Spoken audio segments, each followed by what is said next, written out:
Hola, Sagittariuses. Hola, Sagittariuses. Welcome to your reading for the period of February 5th to February 7th. Yes, I'm aware you guys are getting a little bit shorted on your reading. There's not going to be a Vimeo link below for an extended. But what I'm going to do is I'm going to put you in a grouping so you guys will be in the group to get your sign read first for the upcoming week. Okay, so that's your constellation prize. Thank you for your patience. And of course, if it resonates, consider a personal reading. Just send me an email or a DM and we can make that happen.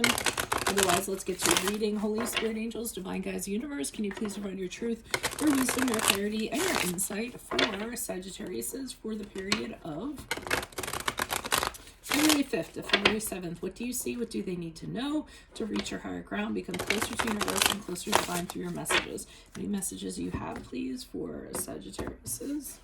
February 5th to 7th. We greatly appreciate it and we thank you. Okay, what are the energies that Sagittarius passed out of prior to? We have the Queen of Cups in reversed. In my playlist are my 2021 Sun Moon predictions. What is your ideal career based on your midheaven? What is your compatibility with your partner's sun sign? We have the Five of Wands in the upright for February 5th to the 7th. Ask me a question on Instant Go. Check me out on Facebook, Instagram, and TikTok. Like, share, subscribe, and or donate. And we end on the Five of Pentacles as you move out of February 7th. So it seems like prior to February 5th, you're having a really hard time with something emotionally. You know, and of course that could be anything. You know, but the Queen of Cups can be just not, you know, being all over the place with your emotions, having negative emotions, ruminating. And on top of that, not really practicing self-care, forgiving yourself, you know, a lot of other stuff, self-care usually. So kind of getting caught up in your emotions and then neglecting yourself. I don't know what kind of has you all spun up, but you're definitely feeling it. It's pretty deep. And it's problematic. I'm feeling like usually the Queen of Cups in reverse, when she's in reverse, not usually, but sometimes what I kind of get is that you're so emotionally over the top. There's really a hard time getting a grip on your emotions, and they're kind of driving your bus. So you could be feeling you know, resentful towards somebody, jealous, you know, feeling like you need somebody in some way. But you know, whatever it is, it seems like everything is kind of a miss from an emotional standpoint prior to the weekend. Now we get to the Five of Wands here, and I feel as though you're conflicted is what I'm getting. I don't feel like this is with other people. I mean, the clarifiers might tell me otherwise, but I feel like there's an inner conflict that you're battling within yourself. You know, I don't know if it's about, you know, well, it's definitely in regards to this. So, I mean, to me, it's almost like this is from an emotional standpoint, and this is almost like having battles within yourself. You know, should I, shouldn't I, should I do this, should I not? I don't know how I feel about it. Well, if I do this, and then, you know, it's kind of like the devil on one shoulder, the angel on the other shoulder, and the two of them kind of going at it, or, you know, just kind of going back and forth, flip-flopping, really kind of being all sort of, you know, mixed up inside in regards to what you should do. I'm not getting that it's external. I'm not getting that it's a group. And I'm kind of, honestly, what I'm getting from this is because I'm looking at the Five of Pentacles as you move forward, and that's really a card of suffering. That's feeling like you're left out in the cold. And, you know, for whatever reason. So really going through a terrible, you know, hardship, whether, you know, it's emotional, financially, whatever it is, it really is a trying time for you as you move out of this weekend. And I think it's because of all this stuff that has you all spun up and you're all, you're having conflict about. Now, you know, I am going to say, and I usually, you'll hear me say this in my readings a lot of times, because I recently heard it and made a lot of sense. You know, the difference between pain and suffering is pain is a condition and suffering is a choice. So I almost feel like if you get out of your head, you get out of your emotions, you don't have to suffer as much as you are suffering this weekend and the period around it. So, and I know it's a really tough time for people. I think we're getting into a Mercury retrograde. So, you know, people are, you know, reviewing a lot of stuff about their past and kind of hashing things out. So it is a difficult time. So, you know, be a little forgiving of yourself, because the Queen of Cups too in reverse, I'm getting like self-loathing, kind of beating yourself up a little bit. You don't need to do that. Why is the Queen of Cups here in reverse for Sagittarius's energies prior to February 5th. Who's this person? What's this energy? Additional messages, please. Oh, okay. We had the Lover's card in the upright. We have the Knight of Swords in the reversed. And we have the Seven of Wands in the reverse. So I'm getting that for some of you, this is a romantic attachment, you know, association, relationship, whatever it is. And you have a very close bond with this person. Lover's card in the upright is the card of Gemini, by the way, if that resonates. But you did have a very close bond with this person. I mean, you kind of felt like at one time this person kind of mirrored your soul, totally got you. You felt like you could trust them. You felt like you could be very vulnerable with them. I mean, it's a connection that you've pretty much had with no other person. I mean, I'm not saying that it's the best connection you've ever had. It might have been, but it was very unique in that you had an understanding. I mean, this person, you know, had your heart. So, and it could be a soulmate, twin flame, you know, the one, whatever labels you kind of assign to things. But the problem with this person is they had a habit of saying a lot of things and then not doing it. So they'd be very, very, saying things. They were saying things like, "Oh, I'll change. Things will be different." So they definitely talked up a good game. And they did it in an attempt to like kind of wear you down. So, and it did wear you down. I feel like you did maintain your position for a little while. And then what happened was they were so good at talking things up and making it seem like things were going to change or things were going to be different or that you guys could do it. So it was very believable because that's what they're good at. Whatever they say, even though it's dishonest, it's very believable. And sometimes you would call them out on stuff and they would be like, "What are you talking about? I didn't say that," and they'd be very good at kind of, moving shells around. And it wore you down, I feel like. So, and I think you felt that. You felt yourself being worn down. I don't feel like this is your first run with this person. I think you've been through this before. I think you've trusted them before. So, you're being careful of their words this time, but you were considering it. It's almost like they were saying whatever they could to get you to let your guard down, kind of let them in. But I also get that this person, there's a side to them where they're critical. They judge you. When they don't get what they want, what they do is they kind of really, they'll try to kind of shoot you down a little bit, shoot down your confidence or something. For some of you, I feel like there's that side to them, and it's very like distasteful to you that this person has this side to them, and that's why that even though you have an attachment to this person, you don't necessarily know that you can deal with that, or you didn't think that you could deal with that.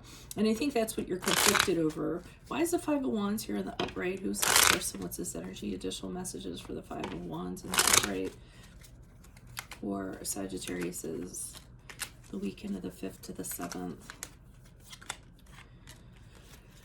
Yeah, so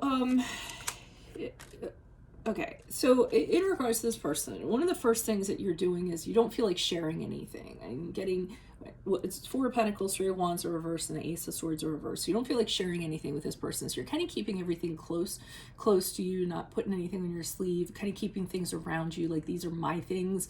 And it's making you feel, secure. Like, this is my stuff. I worked hard for it. These are my things. I earned this stuff. This has nothing to do with you. You're kind of gathering around, to assert your, get your feeling of independence, that you don't need this person or don't need to have them around. But first of all, I feel like this person's at a distance to you, or you're at a distance to them. That's part of it. So, that's good. That probably gives you a little bit of space, but I think that also might have you missing them a little bit. But the Three of Wands in reverse, it's just you can't communicate with this person. It seems like when you guys talk, you're totally on different pages. And this really is the problem, the crux of the problem here. So you have conversations after conversations. It almost seems like you're talking about two different things. They just don't understand where you're coming from. And, they're talkers, so they sit there and they try to, talk their, give you a diatribe or whatever. And you're just like, wow, you don't understand anything about me. You didn't hear anything I said. So I feel like there's that impasse where the two of you can't connect from a communication level, and that really is problematic. But still, I feel like I feel like you want to be with this person, but you know you can't be. I think that's probably the best way to kind of put it. And you don't see where things would go with this person. You know, because you can't.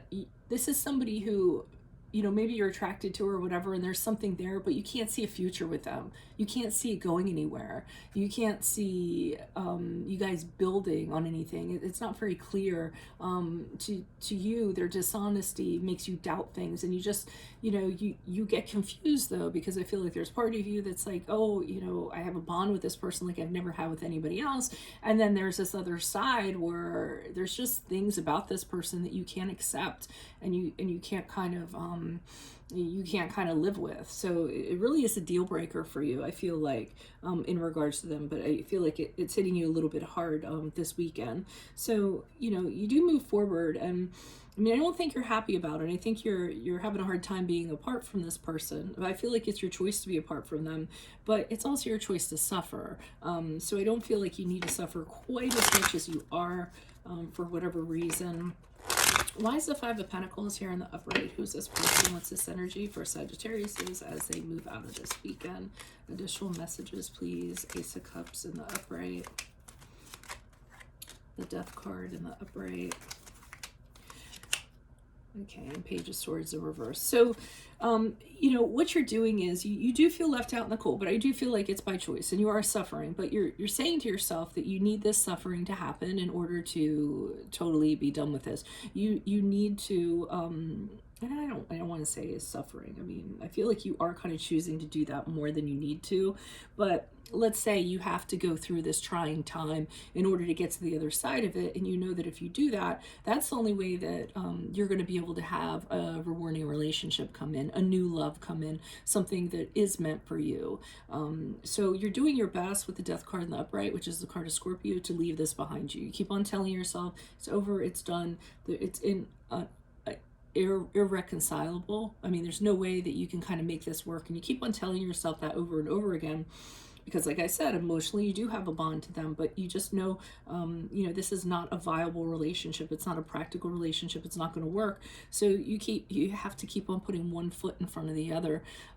You also might be, I mean, the Five of Pentacles in the upright can be feeling lonely, you know, really lonely, and emotionally distraught as a result of it. So sometimes the loneliness kind of tugs at you, but you keep on putting one foot in front of the other, saying this is the path, the rightful path, because it's never going to work with this person. This person may be a little bit, this goes two ways. I'm feeling like they may be a little bit slighted by this, so they might discredit you to other people. So when they talk to other people, because they're not getting their way, they're gonna, you know, talk poorly of you, you know, just because they want you to look like the bad guy. So, you know, I would keep on going forward. Another thing that I'm getting is that even though you know that these qualities are the deal breaker, I don't think you're telling this person this. You don't want to tell them this, because the Page of Swords can be holding back, being worried about saying something, or what have you. So just keeping it to yourself, because if you do express this, then this person's going to be like, oh, that's all that's wrong, well, I can fix that. And then we're back to this Knight of Swords where they sit there and tell you a million ways that they can fix something. So you'd rather not even give them that option and open up that can of worms, is what I'm getting. So that's what I have for you all. If it resonates, consider a personal reading. Just send me an email or a DM and we can set that up. No Vimeo link for you guys, but I will put you in the loop for the signs that are going to get their readings first this upcoming week. In my playlist, check out my 2021 Sun Moon predictions. What is your ideal career based on your midheaven? What is your compatibility with your partner's sun sign? Ask me a question on Instant Go. Check me out on Facebook, Instagram, and TikTok. Like, share, subscribe, and or donate. Otherwise, I wish the best to you this week, Sagittarius. Adios from Veronica Garnett. Bye.